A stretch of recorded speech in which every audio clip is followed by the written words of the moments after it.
त्यो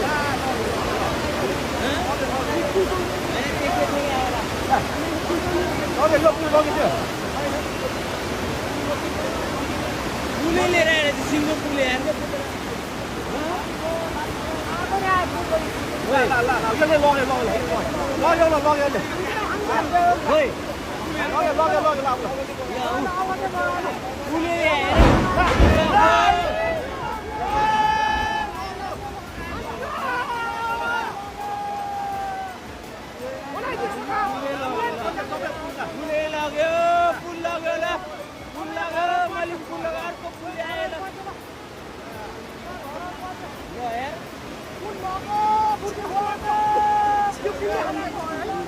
दुईटा पुल आयो एउटाले बङ्गाइले एउटाले लयो र पुल लग्यो अब कति पर्छ